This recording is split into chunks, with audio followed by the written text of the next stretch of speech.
ሰበር ዜና ነሐሴ 5 ቀን 2018 ጤና ይስጥልኝ ውድ አድማጭ ተመልካቾች እንደምን አረፈዳችሁ።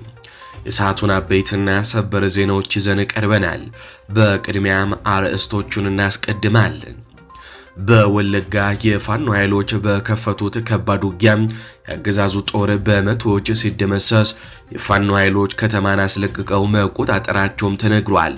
በዚህ ውጊያ በርካታ መሳሪያዎች በፋኖ ሲማረኩ የቡድን መሳሪያ ጭምር በእጃቸው ገብቷል።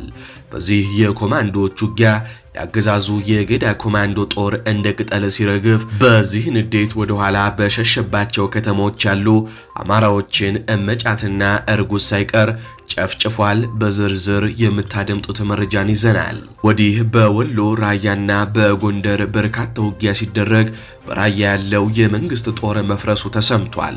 በጎንደር በአምስት አቅጣጫ በመጣ የብልጽግና ጦር ላይ የቴዎድሮስ ልጆች መብረቅ የምታቸውን አሳርፈዋል። ይዳሰሳል። ወዲህ ባጫ ደበሌ ባለፈው ሳምንት ኤርትራ ላይ ትጠፋለች እያሉ ሲዝቱ እንዳልነበረ በዚህ ሳምንት ደግሞ ኤርትራ ታንክና መድፍ ይዛ ድንበራችንን ተሻገረች፣ ወረረችን ብለዋል። ይቃኛል። በሌላ በኩል መንግስት አማራዎችን በጉራጌ ክልል በአሰቃቂ ሁኔታ መግደሉ ሲነገር፣ ወዲህ ደግሞ ቤተሰብ ለመጠየቅ የመጣ ዲያስፖራ በመንግስት ወታደሮች አፈሳ ከታፈሰ በኋላ በድብደባ ምክንያት እንደሞተም ተነግሯል። ይህም ይዳሰሳል። ሰላም ጤና ይስጥልኝ አድማጭ ተመልካቾች እንደምን ቆያችሁ። ከላይ በአርዕስተ ዜና ያደመጣችሁትን መረጃዎች ወደ እናንተ ለማድረስ እዚህ ተገኝተናል። የህዝባዊ ትግሉን የምትደግፉ እንዲሁም ሀገር ወዳድ የሆናችሁ አድማጭ ተመልካቾች ቪዲዮን ላይክ፣ ቻናሉን ሰብስክራይብ አድርጋችሁ የደወል ምልክቱን ታበሩ ዘንድ እንጠይቃለን። እንዲሁም በኮሜንት ድል ለህዝብ ልጆች እያላችሁ ለህዝቡ ሲሉ እየታገሉ ያሉትን ታጋዮች መልእክት ሰጧቸው ዘንድ እየጠየቅናችሁ በቀጥታ ወደ መረጃዎች ያለፍኩኝ። እስከ ፍጻሜው አብረን እንቆይ። ቀዳሚ ወዳደረኩት ዘገባ አልፋለሁ። የብልጽግና ሹማምንቶች ኤርትራ ወረረችን እያሉ ነው። በትግራይ የኤርትራ እንቅስቃሴ ኤርትራ ከህወሓት ጋር በመሆን በሉዓላዊነታችን ላይ ግልጽ ጥሰት እየፈጸመች ነው ሲሉ የቀድሞ ወታደር አምባሳደር ጀነራል ባጫ ደበሌ ተናገሩ። የኤርትራ መድፎች በዛላምበሳ በኩል ወደ ትግራይ ክልል ጉልመከዳ ወረዳ ገብተዋል ሲሉም ጀነራሉ ተናግረዋል። የቀድሞ የሻቢያ ምርኮኛ የአሁኑ አምባሳደር ጀነራል ባጫ ደበሌ በሆርን ሪቪው ላይ ጽሑፋቸውን ያሰፈሩት ባጫ ደበሌ የኤርትራ መንግስት ከህወሓት አክራሪዎች ጋር በመተባበር በኢትዮጵያ ሉዓላዊነት ላይ ግልጽ ጥሰት መፈጸሙን ተናግረዋል። በተለይም ነሐሴ 3 ቀን 2018 ዓ.ም የኤርትራ ወታደራዊ ባለስልጣናት የሀገራቸውን ባንዲራ ይዘው ወደ ዛላምበሳ መግባታቸውንና ታንኮችን ጨምሮ ከባድ መሳሪያዎችን ወደ ሰሜን ኢትዮጵያ ማዘዋወራቸው ሁኔታው እጅግ አደገኛ እንዳደረገው ባጫ ደበሌ ፍርሃትን በሚያሳየው ጽሑፋቸው ተናግረዋል። አምባሳደሩ አክለውም የኤርትራ መንግስት ያቀረብንለትን የሰላም ጥሪ ጆሮ ዳባ ልበስ አለብን ሲሉም ይቀጥላሉ። ጆሮ ዳባ ልበስ ከማለቱም ባሻገር እኛን ለመጣል ጠንክሮ እየሰራ ነው ሲሉም አምባሳደሩ ተናግረዋል።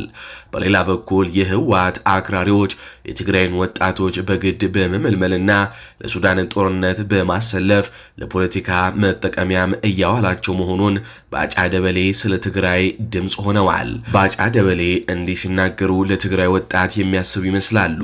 በ2013 ጦርነት የአማራንና መላው የኢትዮጵያን ህዝብ ተበቀል ተነሳና ትግራይን አጥፋ ሲሉ ሲቀሰቅሱ እንዳልነበሩ ባጫ ደበሌ ወጣቶች ወደ ውትድርና በግዳጅ እየገቡ ነው ሲሉ የእሳቸው የአብይ አህመድ መንግስት በመሃል አዲስ አበባ ሳይቀር ወጣቶችን እያፈሰ ወደ ውትድርና እየወሰደ መሆኑን ግን አይጠቅሱም። ይቀጥሉና ባጫ ደበሌ ዓለም አቀፉ ማህበረሰብም እንዳልደረሰላቸው ይናገራሉ። ዓለም አቀፉ ማህበረሰብ ያደረጋቸው ውስን ማዕቀቦች የኤርትራን አካሄድ መቀየር እንዳልቻለ የገለጹት ጀነራል ባጫ የኢትዮጵያ መንግስት የሀገሪቱን ሉዓላዊነት የዜጎች ደህንነትን ለመጠበቅ ሲል አስፈላጊውን ህጋዊ እርምጃ ለመውሰድ እንደሚገደድም አሳስበዋል። በዚህም መሰረት ባጫ ደበሌ እንዲሁም መንግስታቸው ወደ ጦርነት ሊገቡ መሆኑን ነው ያሳዩት። ኤርትራ ይህንን የጥፋት እርምጃ ካልገታች የሚመጣው ቀውስ በራሷ በኤርትራ ላይ የሀገር መፍረስ አደጋን ጨምሮ ለአጠቃላይ ቀጠናው ሰላም ከፍተኛ ስጋት እንደሚፈጠር በማስጠንቀቅ አፋጣኝ ምላሽ እንዲሰጥም ባጫ ደበሌ አስጠንቅቀዋል። ባጫ ደበሌ ከኬንያ ቢሮአቸው ሆነው በጻፉት በዚህ ጽሑፋቸው በርካታ የፖለቲካ ተንታኞች ይህ መንግስት በሰሜኑ ጥምረት ምን ያክል ከባድ ፍርሃትና ከባድ የሽንፈት ማቅ ውስጥ እንደገባ ያሳያል ሲሉም ሁኔታውን ገልጸውታል። በቀጥታ ወደ አማራ ክልል የጦር ግንባር መረጃዎች ከማለፋችን በፊት የአገዛዙ ኃይሎች በተለያዩ የኢትዮጵያ ክፍል እየፈጸሙት ያለውን ዘግናኝ ግፍ እንመለከታለን። በጉራጌ ዞን አቦ ሸጌ ወረዳ 3 ወጣቶች ፋኖ ናችሁ ተብለው ከመኪና እንዲወርዱ ከተደረጉ በኋላ በአሰቃቂ ሁኔታ መረሸናቸው ታወቀ። በማዕከላዊ ኢትዮጵያ በጉራጌ ዞን አቦ ሸጌ ወረዳ የሰብአዊና ዘግናኝ ድርጊት መፈጸሙ ተሰምቷል። ተመስገን ጌታቸው፣ ይታገሱ አሰግደውና ግዛው ግርማ የተባሉ 3 የአማራ ክልል ተወላጆች ከተሳፈሩበት የህዝብ ማጓጓዣ መኪና ላይ ፋኖ ናችሁ በሚል ውንጀላ ተገደው እንዲወርዱ ከተደረጉ በኋላ በግፍ መገደላቸውን የአካባቢው ምንጮች ለሚዲያችን ተናግረዋል። ድርጊቱ የተፈጸመው አገና በተባለች ልዩ ቦታ ሲሆን ወንጀሉ የፈጸሙት የመንግስት ኃይሎች ከአካባቢው አበሸጌ አገና ፖሊስና ሚሊሻ አባላት ጋር በመተባበር እንደሆነም ተጠቅሷል። ንጹህ ዜጎች ከተሳፈሩበት መኪና ከወረዱ በኋላ እጃቸውን ወደ ኋላ በገመድ በማሰር አሰቃቂ እንግልት እንደፈጸሙባቸውና በመጨረሻም ጭንቅላታቸውን በጥይት በመምታት በግፍ እንደረሸኗቸው ታውቋል። የግፍ አፈጻጸሙ በዚህ ብቻም አላበቃም። ገዳዮቹ የሟቾቹን አስከሬን ወደ ትውልድ ቀያቸው ናቻ ቀሊት ቀበሌ ወስደው በመጣል ማንም ሰው አስከሬናቸውን እንዳያነሳና እንዳይቀብር ጥብቅ ክልከላ ጥለው ነበር ብለዋል ለሚዲያችን ቃላቸውን የሰጡት አንድ የአካባቢው ነዋሪ። በዚህም ምክንያት የተገደሉት ሰዎች እጃቸው እንኳን ሳይፈታ ለ3 ሙሉ ቀናት ክፍት ቦታ ላይ ተጥለው በእንስሳት እንዲበሉ እዛው እንዲቆዩም ተደርጓል በማለት ሁኔታውን አስረድተዋል። አስክሬኖቹ በተለይም ጭንቅላታቸው አካባቢ በተመቱበት የጥይት ምት ምክንያት ሙሉ በሙሉ በመጎዳቱ ገጽታቸውን ለማየትና ለመለየት ጭምር የሚያስቸግርና አሰቃቂ እንደነበርም ተሰምቷል።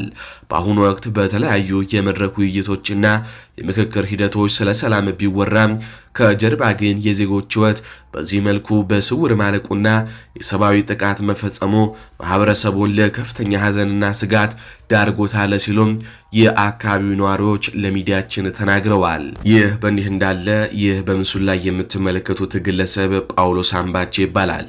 ጳውሎስ አምባቸው ከአሜሪካ ወደ ሀገር ቤት ለግል ስራ የተመለሰ ዲያስፖራ ነው። የመንግስት ወታደሮች ከመንገድ ላይ አፍሰውት እስር ቤት ከከተቱት ሰንበትበት ብሎ ነበር።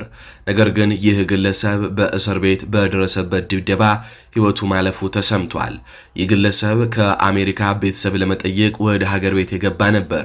ይሁን እንጂ የመንግስት ኃይሎች እንደለመዱት የኢትዮጵያን ህዝብ እንደሚያፍሱት ማለት ነው፣ ይህንን ግለሰብ አፍሰውት ወደ እስር ቤት አስገብተውት ነበር፣ ወደ ማጋዣቸው ማለት ነው። ከዛም ወደ ውትድርና ለመውሰድ በማቀድ ማለት ነው። ይሁን እንጂ ይህ ግለሰብ ወደ እስር ቤት ሲወስዱትና በዛው በእስር ቤት በደረሰበት ድብደባ ምክንያት ህይወቱ ማለፉ ተሰምቷል። በተጨማሪም በአዲስ አበባና በዙሪያው በሚገኙ አካባቢዎች ወጣቶች ከመንገድ ላይ ያለ ፍላጎታቸው ለውትድርና የማፈስ የታሰሩትን የማሰቃየትና በገንዘብ ክፍያ የመደራደር ድርጊቶች እየተፈጸሙ መሆኑን የሚጠቁሙ አዳዲስ መረጃዎችና የምስክር ቃሎችም እየወጡ ይገኛሉ። ይባስ ብሎ የአገዛዙ ወታደሮች ዲያስፖራም ማፈስ ጀምረዋል። በቀጥታ ወደ ሌሎች ሰበር የጦር ግንባር መረጃዎቻችን አልፋለሁ። በምስራቅ ወለጋና በሆሮ ጉሩ ዞኖች የአንሻ ሰይድ እዝ አናብስቶች በብልጽግና ጥምር ጦር ላይ ድል መቀዳጀታቸውን አስታወቁ። ወዲህ ደግሞ የአገዛዙ ጦር የፋኖ ኃይሎችን ማሸነፍ ሲያቅተው ወደ ንጹሃን መዞሩ ተነግሯል። በምስራቅ ወለጋ ዞን ጊዳያና ወረዳ አንገረጉትን ከተማ መውጫ ላይ ጌጤ ግርማ መብረቁ ክፍለ ጦር፣ አንገርጉትን ክፍለ ጦርና አበጀ ጥበቡ ነበልባለ ክፍለ ጦር በደፈጣ በአንድ በመናበብ የኦሮሚያ የክልሉ የገዳ ኮማንዶ ላይ አንጸባራቃዊ ድል መቀዳጀታቸው ተሰምቷል።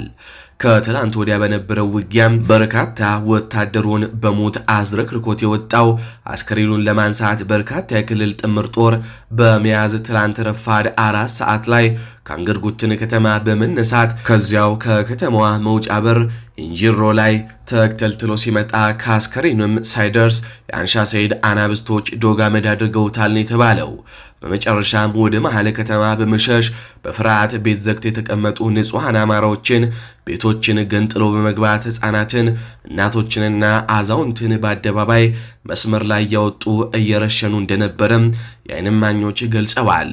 ለክልሉ ሕዝብና ለሚመለከታቸው አካላት በሙሉ ንጹሐን ላይ እየተደረገ ያለ የዘር ጭፍጨፋ በአስቸኳይ የማይቆም ከሆነ ግጭቱ ወደ ህዝብ ለህዝብ መግባቱ አይቀሬ ነው ሲሉም የአካባቢው ነዋሪዎች እየገለጹ ነው። በሌላኛው በሆሮ ጉሩ ዞን አቤ ደጎሮ ወረዳ ሎምጫ ቀበሌ ላይ ታፈራ ለሞ ሳተናው ክፍለ ጦርና ጽና ክፍለ ጦር በመናበብ ሎምጫ ቀበሌ የክልሉ ጥምር ጦር ላይ እርምጃ በመውሰድ ከተማዋንም መቆጣጠር ችለዋል። የብልጽግና ጥምር ጦርም የተረፈውን ወደ ደጎሮ ከተማ አስፈርጥጧል ነው የተባለው። በአንገርጉትን ከተማ የተመዘገቡ ቁጥራዊ መረጃዎችን ስንመለከት ከ60 በላይ የአገዛዙ ወታደሮች የተደመሰሱ ሲሆን አንድ ብሬን በፋኖ ተማርኳል። 42 የነፍስ ወከፍ ጥቁር ክላሽ ሲማረክ በርካታ የብሬንና የክላሽ ተተኳሽ ኤፍ1 ቦምቦችም ከተለያዩ ትጥቆችና ወታደራዊ ሻንጣዎች ጋር ገቢ ሲሆኑ በተጨማሪም በሆሮ ጉሩ አቤ ደንጎሮ ወረዳ ሎምጫ ቀበሌ ላይ በሁለት ክፍለ ጦሮች በምርኮ የተገኙት ከ30 በላይ የብልጽግና ወታደሮች ሲደመሰሱ 14 ክላሽ መማረክም ተችሏል ሲሉ የዓይን እማኞች ገልጸዋል። በድምሩ በሁለቱ ቀጠናዎች ብቻ ከ100 በላይ የአገዛዙ ወታደሮች ተደምስሰዋል። የተቆጠሩ አስከሬኖች ደግሞ 90 ተይዘዋል። እስካሁን ያልተቆጠረ በርካታ እንዳለም የአማራ ፋኖ ወለጋ ቢዛሞ አንሻ እዝ ህዝብ ግንኙነት መምሪያም ለሚዲያችን አስረድተዋል። ይሁን እንጂ አገዛዙ በዚህ በደረሰበት ሽንፈት ወደ ከተማ በመጠጋት 30 የሚደርሱ ንጹሃኖችን በአሰቃቂ ሁኔታ ገድሎ ማደሩ ተነግሯል። የፋኖ ኃይሎችን መቋቋም ሲያቅተው ወደ ኋላ እየተመለሰ ህፃናትን፣ ሴቶችንና አዛውንቶችን እየመታ ይገኛል። በዚህም መሰረት 30 የሚደርሱ ንጹሃኖች በአሰቃቂ ሁኔታ ተገድለው አድረዋል። ከሟቾቹ መካከል ነፍሰ ጡር ሴቶችና እመጫት እናቶች የሚገኙበት ሲሆኑ በተጨማሪም በርካቶች ቆስለው በሕክምና ጦት በሞትና በህይወት መካከል ይገኛሉ ሲሉ ሚዲያችን ያነጋግራቸው እማኞች ገልጸዋል። ይህ በእንዲህ እንዳለ በወለጋ ብቻ ያላበቃው የብልጽግና ጦር የብልጽግና መከላከያ ሰራዊት ከገዳ ኮማንዶ ጋር በመቀናጀት በጉምዝ ህዝብ ላይ ጭፍጨፋም ከፍቷል። ከብልጽግና መከላከያ ሰራዊት ከገዳ ኮማንዶና ከሚሊሻ የተወጣጡ ጥምር ወታደራዊ ኃይሎች በቤኒሻንጉል ጉሙዝ ክልል ካሚሻ ዞን ሚዘጋ ወረዳ ሚጤ ቀበሌ ላይ ከቀናት በፊት ጀምሮ በከባድ መሳሪያ የታገዘ ጥቃት ከፍተው በርካታ ንጹሃን የጉሙዝ ብሔረሰቦች አባላትን መግደላቸውን የሚዲያችን ምንጮች ገልጸዋል። በጥቃቱ ከተገደሉት በተጨማሪም በርካታ ንጹሃኖች የቆሰሉ ሲሆን ሀብት ንብረታቸው ወድመዋል። ቀሪዎቹ ህይወታቸው ለማትረፍም በመሸሽ ላይ መሆናቸውንም አረጋግጠናል። አካባቢውን ወደ ኦሮሚያ ክልል ለማካለል ያለመ ነው በተባለው በዚህ ጥቃት በመከላከያ ሰራዊቱ ፈቃድ ከጥምር ጦሩ ጋር ተሰልፎ ሀብት ንብረት እየዘረፈ በተሽከርካሪ ጭኖ የሚወስድ ቡድን መኖሩንም ከቀንድ ከብት ጀምሮ የቤት ጣራና ግድግዳ ጭምር እየነቀሉ ዘርፈው እንደሚሄዱም የአካባቢው ነዋሪዎች ገልጸዋል። በተለይም አርበኛ ዘመነ ካሴ ቤኒሻንጉል ድረስ ተጉዞ ከጉሙዝ ታጣቂዎች ጋር ባደረገው ስምምነት የጉሙዝ ታጣቂዎች በአገዛዙ ላይ ፊታቸውን በማዞራቸው ከባድ ድንጋጤ ውስጥ የገባው አገዛዙ የጉሙዝ ህዝብን መጨፍጨፍ ጀምሯል ነው የተባለው። ወደ ቀጣዩ ዘገባችን አልፋለሁ። በራያ ግንባር የማጥቃት ትዕዛዝ ለመቀበል በምሽግ ውስጥ በተጠንቀቅ ላይ የነበረው የአገዛዙ ጦር መፍረሱ ተሰምቷል። የፈራረሰውን ሰራዊት እንደገና ለማስተሳሰር የሰሜን ምስራቅ እዝ አዛዡ አቶ አሰፋ ቸኮል ዛሬ ራያ ቆቦ ከተማ ገብተዋል። በራያ ግንባር በተለያዩ ምሽጎች ውስጥ ተመድቦ የነበረው የብልጽግና መከላከያ ሰራዊት በትላንትና ዕለትም ጭምር ፈርሶ እንዳደረ ነው የተነገረው። ምሽግ ውስጥ በነበረው ሰራዊት መካከል በተቀሰቀሰ ግጭት አጥቢያ ሌሊቱን 3 ወታደሮች መገደላቸውን የሚዲያችን ወታደራዊ ምንጮችም ገልጸዋል። ውጊያው ሲጀመር ፈርሰው ወደ ፋኖ ይቀላቀላሉ በሚል የአማራ ተወላጅ የሰራዊቱ አባላት ከፊት አሰልፎ የጥይት ማብረጃ ለማድረግ በመስመራዊ አዋጊዎቹ ትዕዛዝ መተላለፉን ተከትሎ ነው ግጭቱ የተቀሰቀሰው። በተለይም በሆርማት ካምፕ አካባቢ በተቀሰቀሰው በዚህ የእርስ በርስ ግጭት የሶስት ወታደሮች ሕይወት ወዲያውኑ ሲያልፍ፣ ሌሎቹ በርካታ ወታደሮች ደግሞ ቆስለው በሞትና በሕይወት መካከል ይገኛሉ። ግጭቱን ተከትሎ በርካታ ወታደሮች ከጥርናፊያቸው በመውጣት ከነሙሉ ትጥቃቸው ፋኖን ተቀላቅለው አድረዋል።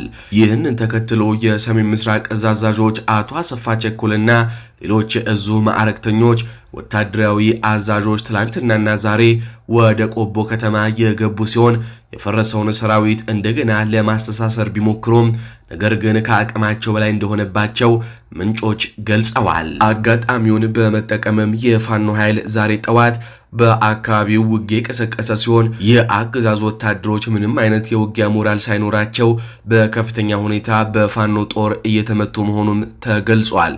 የገቡት ጀነራሎችም ወደ ኋላ ሊያፈገፍጉ አሊያም ደግሞ በሄሊኮፕተር ሊወጡ እንደሚችሉ ነው ሁኔታዎች እያመላከቱ የሚገኘው።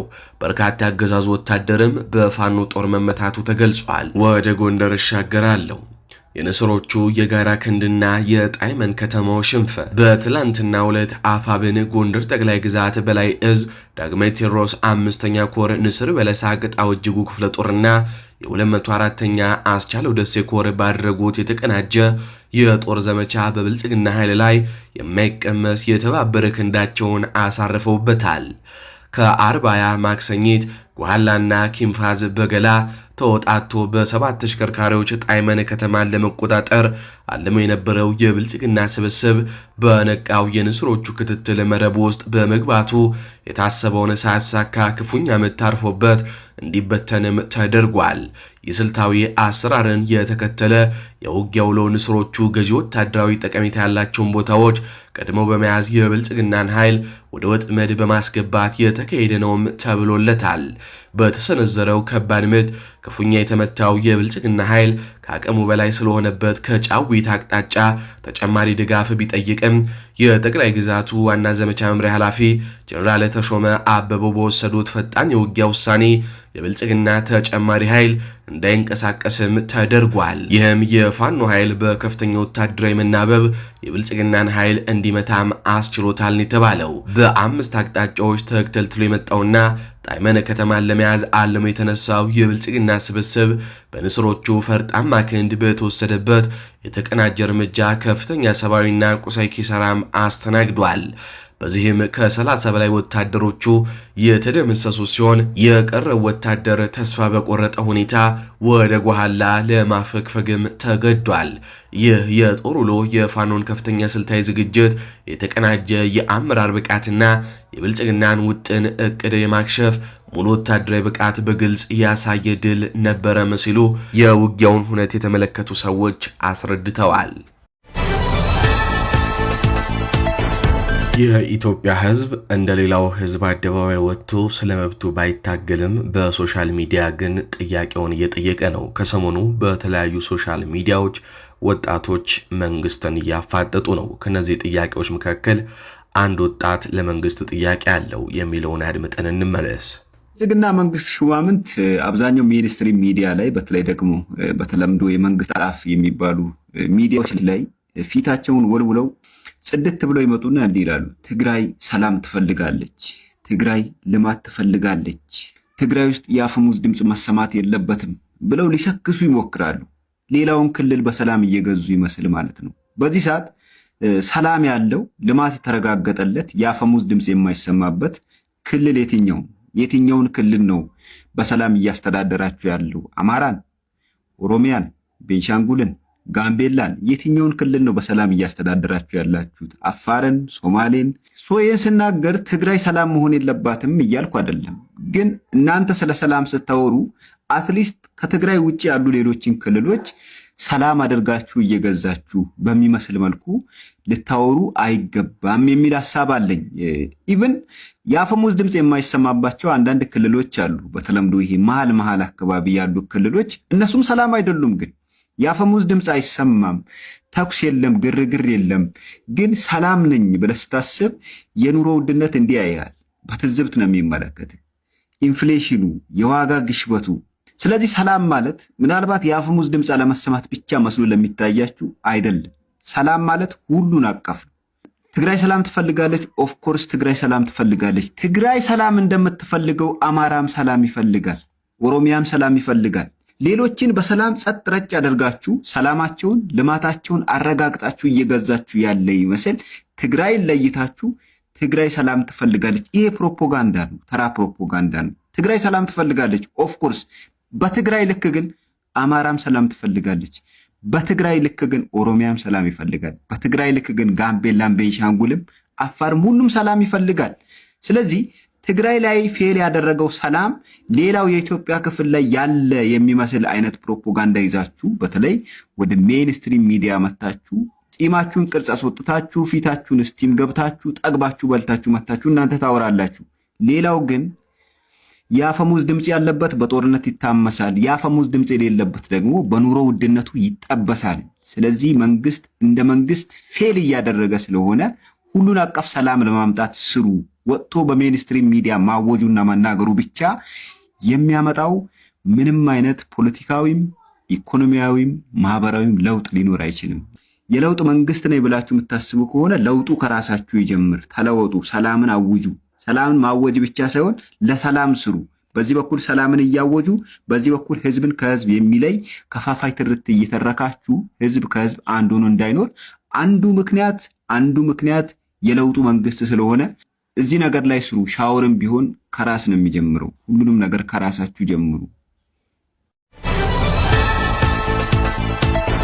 እንግዲህ እንደ ፊሊፒን ህዝብ ወጣቱ አደባባይ ላይ ወጥቶ መንግስትን እስከ መገልበጥ መብቱን ጠይቆ እስከ ማስከበር አለፍ ሲልም እንደ ጎረቤቶች ኬንያ እንዲሁም ሱዳን በአደባባይ ወጥቶ ስለመብቱ ስለመታገል ኢትዮጵያ ውስጥ ባይታሰብም ወጣቱ ግን በሚችለው በአቅሙ ሶሻል ሚዲያ ላይ እየወጣ እንዲህ መብቱን እየጠየቀ ነው። ከዚህ በተጨማሪ በርካታ ቪዲዮዎች አሉ። ሌሎች ወጣቶች በኢትዮጵያ መንግስት የተማረሩ የኢትዮጵያን መንግስት የሚተቹና መፍትሄ የሚያሹ ወጣቶች ጥያቄዎቻቸውን እያሰሙ ነው። ከዚህ ጋር በተያያዘ በተከታታይ በሚኖሩን ዘገባዎች የኢትዮጵያን ወጣት ድምጽ ለማሰማት እንሞክራለን።